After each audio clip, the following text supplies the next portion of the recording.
Bom dia, querido irmão, querida irmã, você que nos acompanha nesse momento pelas ondas da Rádio Comunidade FM, bem como pela web rádio Nossa Mãe de Birité, bem como pelo Facebook e YouTube da Paróquia de Nossa Senhora das Mercês.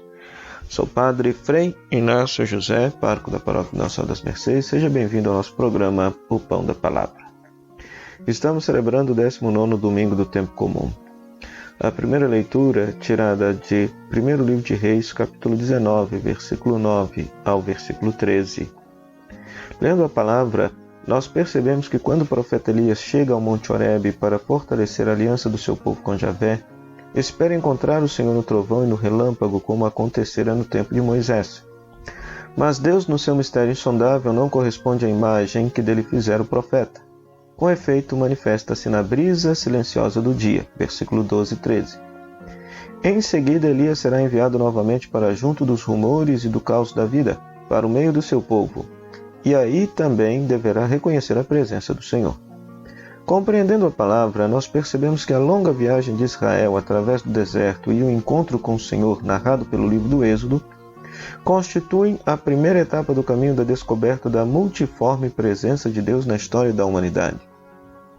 Nas religiões tradicionais e também nos começos da teofania do Sinai, o vento, o terremoto, o fogo, que nesse texto aparece nos versículos 11 e 12, anunciavam a presença de Deus. Associando a palavra de Javé à brisa suave, versículo 12, o autor do Livro dos Reis rompe com essa imagem tradicional. Trata-se, por isso, de uma revolução, mais do que uma revelação. Deus aparece inesperado e sempre novo ao profeta, chamado a dar um salto de qualidade na compreensão do mistério. Graças à disponibilidade de Elias e, sobretudo, à sua fé, todas as gerações de fiéis podem abrir os olhos para um novo aspecto do mistério do Onipotente. O caminho da história vai em frente e prepara-se para o encontro com Cristo. O salmo responsorial é o Salmo 84, e nele o salmista anuncia que a salvação já está perto.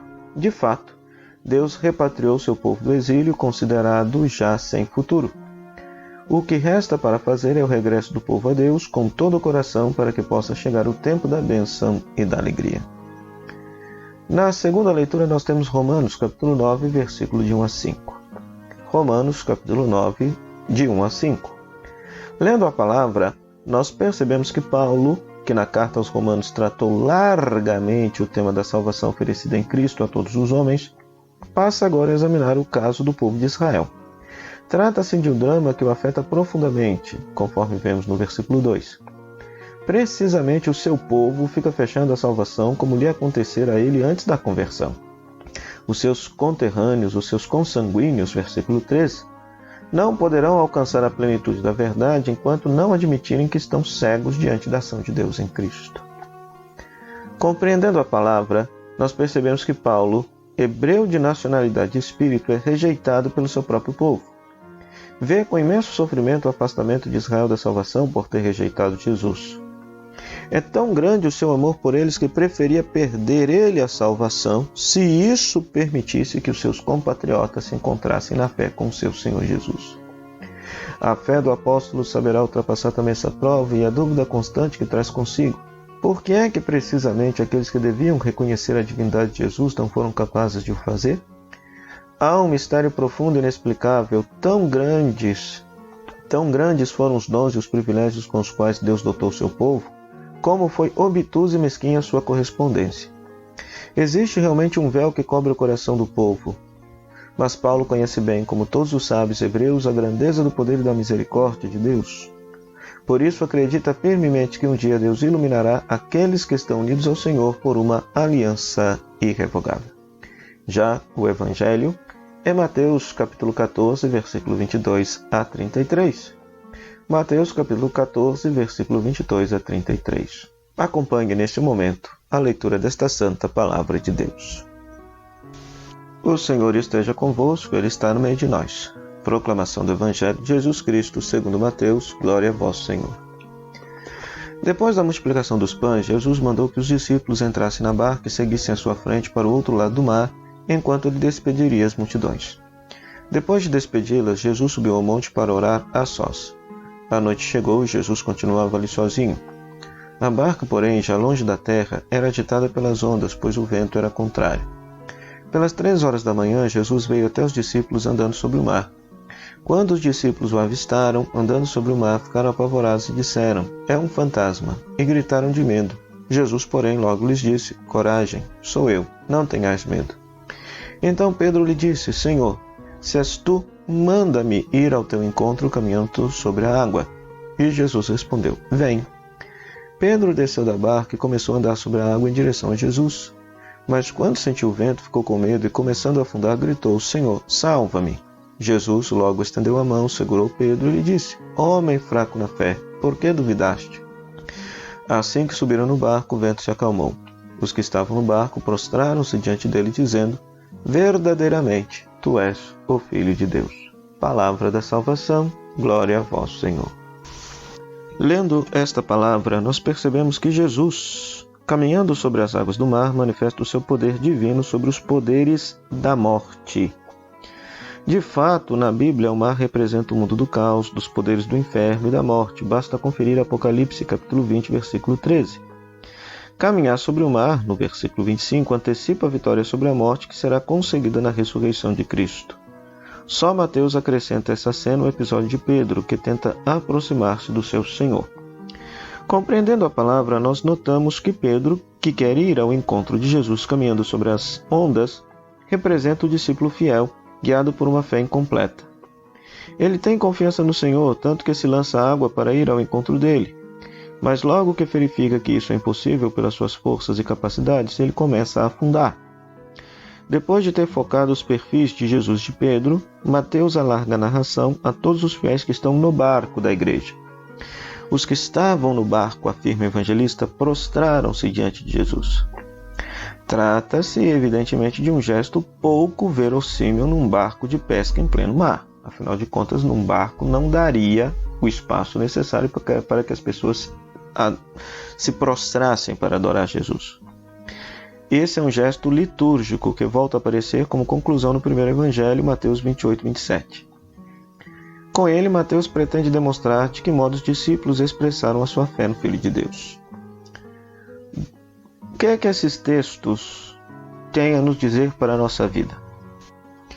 Duas forças aparentemente inconciliáveis dominam este domingo: a tempestade e o silêncio. Tratam-se de duas narrações altamente simbólicas que se iluminam mutuamente e que falam do mistério de Deus, o de Elias na primeira leitura e o de Pedro no Evangelho. A experiência negativa de Israel, lembrada por São Paulo na segunda leitura, faz de contraponto às personagens luminosas de Elias e de Pedro, ambos desejosos de encontrar a Deus e dispostos a acolhê-lo, mesmo quando se apresenta de forma inesperada. Também Pedro, tal como Elias, enfrenta a tempestade, mas o medo faz desvanecer a sua fé e bem depressa ele começa a afundar. Jesus estendeu logo a mão. Quando finalmente sobem para o barco, o vento, de improviso, se acalma. Um grande silêncio desce sobre as ondas e o mar. Um silêncio quebrado apenas por uma solene profissão de fé, feita por todos os que se encontravam no barco de Pedro, ou seja, na igreja. Esta solenidade explica-se bem porque é a primeira vez em Mateus que os homens dirigem a Jesus uma tal profissão de fé. Antes dela, esse título não tinha sido utilizado apenas pelos demônios. Basta conferir lá em Mateus capítulo 4, versículo 3 e 6, e Mateus capítulo 8, versículo 29. Com essa profissão de fé, voltam finalmente a paz e o silêncio ao lago, sinal de paz e de uma satisfação muito mais preciosas nos corações dos homens. Com imagens vivas e fortes, é-nos dito que em Jesus é possível encontrar a Deus e ao seu poder. Quem o acolhe na sua vida, acolhe também o silêncio e a paz. O rumor dos meios de comunicação, o barulho que acompanha a ostentação da riqueza, do poder, da beleza do corpo, impressionam por vezes muito mais do que a brisa suave dos fracos e dos humildes. Existe o risco de procurar Deus pelo caminho da emoção e do maravilhoso, do poder e do sucesso. A imagem da comunidade eclesial, da igreja sacudida pelas ondas de uma grande tempestade, é-nos familiar. O barco de Pedro avança com dificuldade entre correntes contrárias. Alguns pretendem uma homologação acrítica da igreja aos pensamentos do mundo, seguir as ondas. Mas o mar, é bom não esquecê-lo, representa o mal e a morte. Permanecer ao lado de Deus significa opor-se ao mundo, ir contra o mar. Outros ainda propõem uma rota de colisão constante, de contraposição frontal. Mas deste modo o barco não avança e não poderá certamente chegar ao porto. Não se trata, portanto, de assumir um comportamento de compromisso com o pensar do mundo, mas de procurar com caridade e paixão um diálogo partilhando a preocupação que Paulo sentiu pela salvação de seu povo. Oremos.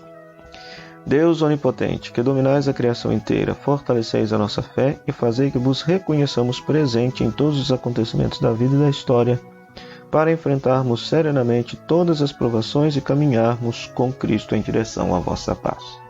Por Cristo nosso Senhor. Amém. O Senhor esteja convosco, Ele está no meio de nós, que a bênção de Deus Todo-Poderoso, Pai, Filho e Espírito Santo, desça sobre vós e permaneça para sempre. Amém. Nosso muito obrigado à Rádio Comunidade FM, à Web Rádio Nossa Mãe de Birité, por esse espaço que nos possibilita para podermos evangelizar, bem como também a todos aqueles que nos acompanham pela internet, pelo Facebook e pela página, pelo YouTube da Paróquia de Nossa Senhora das Mercês.